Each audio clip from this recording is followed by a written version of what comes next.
욥기 23장. 욥. 그러자 욥이 대답하였다. 내가 오늘도 크게 원망하지 않을 수 없는 것은 내가 받는 벌이 너무 혹독하기 때문이다. 내가 하나님을 발견할 수 있는 곳을 알고 그곳으로 갈 수 있다면 내가 그분 앞에 나아가 내 문제를 내어놓고 변명하며 또 나에게 대답하시는 말씀을 듣고 그 말씀을 깨달을 수 있을 텐데 그가 큰 힘으로 나를 대적하실까? 아니야, 오히려 내 말을 들어주실 것이다. 거기는 정직한 자가 하나님 앞에 자기 문제를 내어놓고 호소할 수 있는 곳이므로 내가 나의 심판자에게서 영원히 구제될 것이다. 그런데 내가 동쪽으로 가도 그가 계시지 않고 서쪽으로 가도 보이지 않으며 그가 북쪽에서 일하시나 내가 만날 수도 없고 그가 남쪽으로 돌이키셔도 내가 배울 수가 없구나. 그러나 하나님은 내가 가는 길을 다 알고 계신다. 그가 나를 단련하신 후에는 내가 순금처럼 깨끗할 것이다. 나는 그를 충실히 따랐고 그의 길에서 벗어나지 않았으며 그의 명령을 어기지 않았고 그 입의 말씀을 매일 먹는 음식보다 더 소중히 여겼다. 그런데도 나에 대한 그의 태도는 변하지 않고 있으니 누가 감히 그의 뜻을 돌이킬 수 있겠는가? 그는 자기가 원하는 일이면 무엇이든지 하고야 마는 분이시다. 그러므로 그가 나에게 작정하신 일도 반드시 이루실 것이다. 그에게는 이런 일이 얼마든지 있다. 그래서 나는 그분 앞에서 떨며 이 모든 것을 생각하고 그를 두려워하고 있다. 하나님이 나를 낙심케 하시며 전능하신 그가 나를 두렵게 하시니 어두움이 나를 둘러싸고 흑암이 내 얼굴을 가리는구나.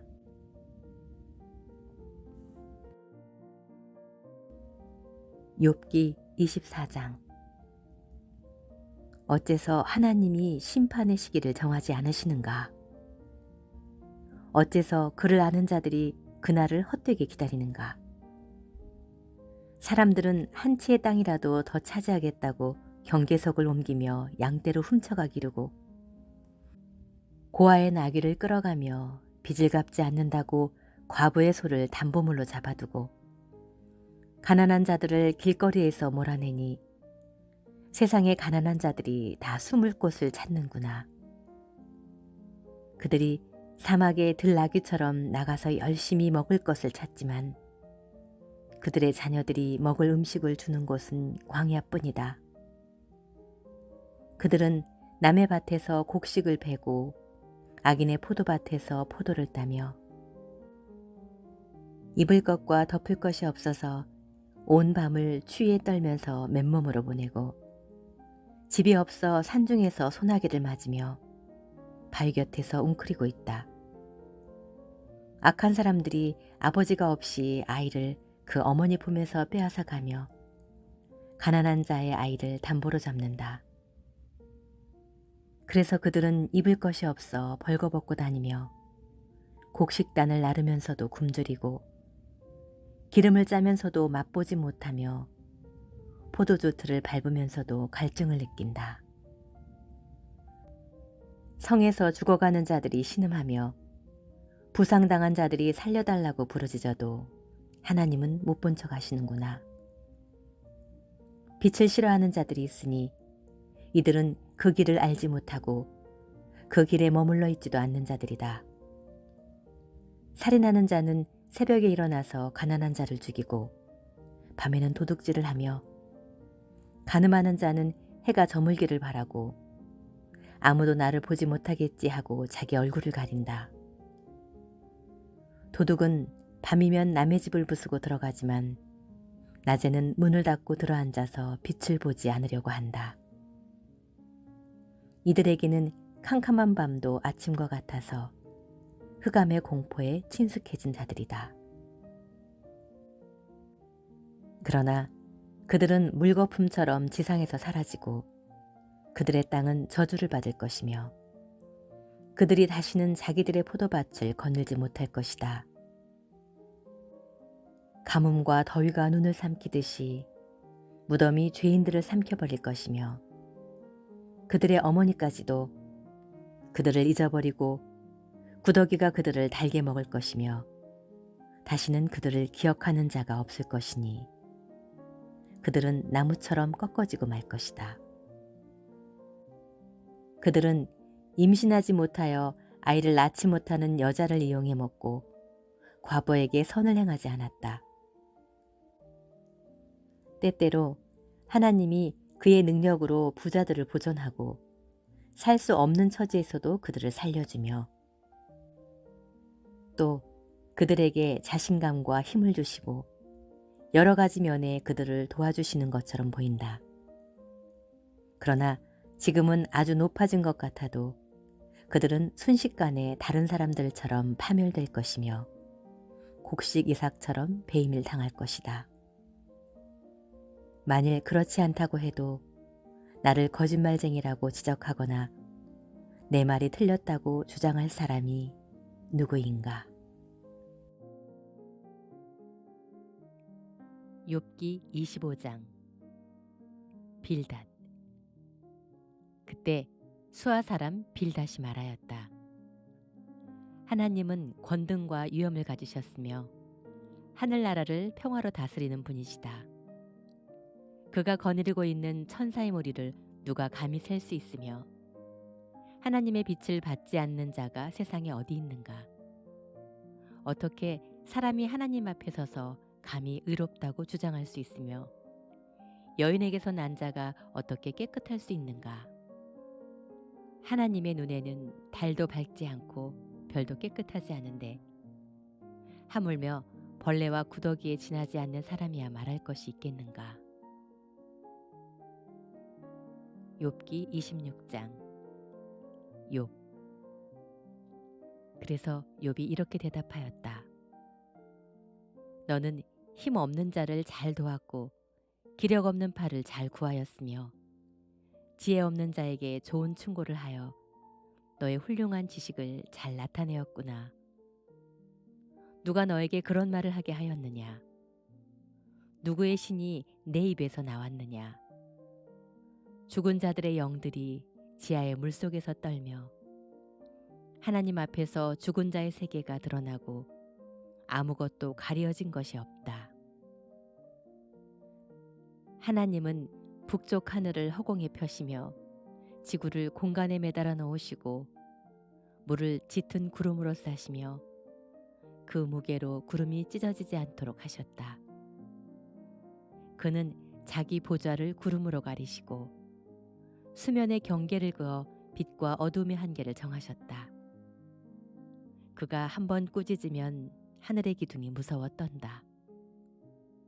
그는 권능으로 바다를 잠잠하게 하시고 그 지혜로 바다의 교만을 꺾어버리시며 그의 입김으로 하늘을 맑게 하시고 그의 손으로 날쌔게 기어가는 뱀을 찌르신다.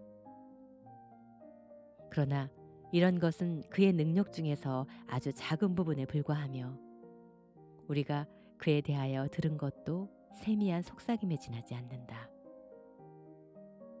그렇다면 누가 감히 하나님의 크신 능력을 이해할 수 있겠느냐? 욥기 27장.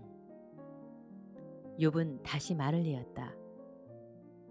나의 의로움을 부정하신 살아계신 하나님, 내 영혼을 괴롭게 하신 전능하신 그분 앞에 내가 맹세하지만 내 안에 아직 생명이 있고 내 코에 하나님의 숨결이 있는 한 절대로 내 입술이 악을 말하지 않을 것이며 내 혀가 거짓말을 하지 않을 것이다. 나는 결코 너희가 옳다는 것을 인정하지 않을 것이며 죽기 전에는 내가 순결하다는 생각을 버리지 않을 것이다. 내가 거듭 말하지만 나에게는 아무 잘못도 없으며 내 양심은 깨끗하다. 나를 대적하는 자들과 나를 치는 자들은 악인들과 죄인들처럼 벌받기를 원한다. 하나님이 경건치 않은 자의 생명을 끊어버릴 때 그에게 무슨 희망이 있겠느냐? 어려움이 그에게 닥칠 때 하나님이 그의 부르짖음을 들으시겠느냐? 그는 전능하신 분에게서 기쁨을 찾지도 않고 어려울 때가 아니면 하나님께 기도하지도 않는다. 내가 너희에게 하나님의 능력에 관해서 가르치고 전능하신 분의 뜻을 숨기지 않았다. 너희는 이것을 다 보았으면서도 어째서 그처럼 쓸데없는 말을 짓거리느냐. 악하고 폭군처럼 무자비한 자가 전능하신 하나님께 받아야 할 형벌은 이렇다. 그에게는 자녀가 많을지라도 모두 칼날에 죽거나 굶어 죽을 것이다. 살아남은 자들은 병으로 죽을 것이며 그들의 아내들도 그들의 죽음을 슬퍼하지 않을 것이다. 그가 비록 돈을 산더미처럼 쌓고 벽장을 옷으로 가득 채워 넣을지라도 의로운 자들이 그 옷을 입을 것이며 죄 없는 자들이 그 돈을 나눠 가질 것이다. 그가 짓는 집마다 거미집같이 허술하고 초막처럼 엉성할 것이다. 그가 잠자리에 들 때는 부자로 눕지만 눈을 떴을 때는 모든 재산이 없어져서 그가 다시는 부자로 잠자리에 드는 일은 없을 것이다. 두려움이 물밀듯이 그에게 밀어닥칠 것이며 밤의 폭풍이 그를 앗아가고 동풍이 그를 휩쓸어 자기 처소에서 날려보낼 것이다. 바람이 사정없이 세차게 몰아치므로 그가 죽을 힘을 다하나 피하기가 어려울 것이다. 사람들이 그를 보고 손뼉을 치며 비웃고 그를 자기 처소에서 몰아낼 것이다. 욥기 28장.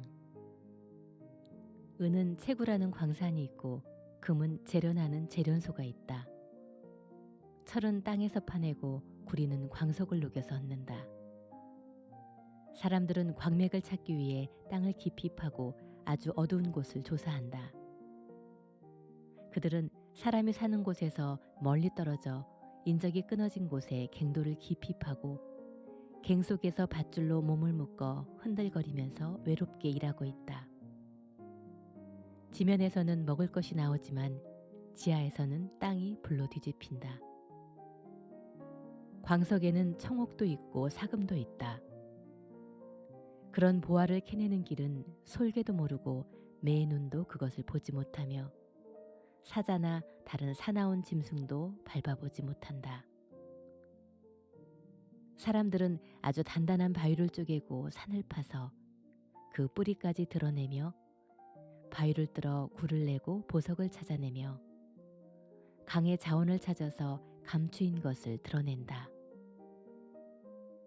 그러나 지혜는 어디서 찾을 수 있으며 깊은 깨달음은 어디서 얻을 수 있는가? 이 세상에서는 참 지혜를 찾을 수 없으므로 사람들이 그 가치를 모른다. 태양이 그것은 내 속에 없다고 말하며 바다도 그것은 나에게 없다라고 말한다. 그것은 금이나 은으로 살 수 없고 청옥과 만우와 같은 값진 보석으로도 그 값을 치를 수가 없다. 지혜는 황금이나 유리와 비교가 안 되고 순금으로 장식한 보석으로도 살 수 없으며 산호나 수정이나 홍옥도 그 가치에 미치지 못하며 에디오피아의 황옥이나 순금도 지혜의 값을 따를 수 없다. 그렇다면 그 지혜를 어디서 얻을 수 있는가? 그것은 모든 생물의 눈에 숨겨져 있고 공중의 새도 그것을 보지 못하며 멸망과 사망까지도 그것을 소문으로만 들었을 뿐이라고 말한다. 하나님만이 지혜가 있는 곳을 아신다. 이것은 그가 땅끝까지 살피시며 천하에 있는 모든 것을 보고 계시기 때문이다. 하나님이 바람의 힘을 조절하시고 물의 분량을 측정하시며 비의 법칙과 번개가 다니는 길을 정하셨을 때 지혜를 보시고 그 가치를 시험하여 인정하셨다. 그러고서 하나님은 모든 인류에게 이렇게 말씀하셨다. 나 여호와를 두려운 마음으로 섬기는 것이 참 지혜요. 악에서 떠나는 것이 진정한 깨달음이다.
욥기 17장.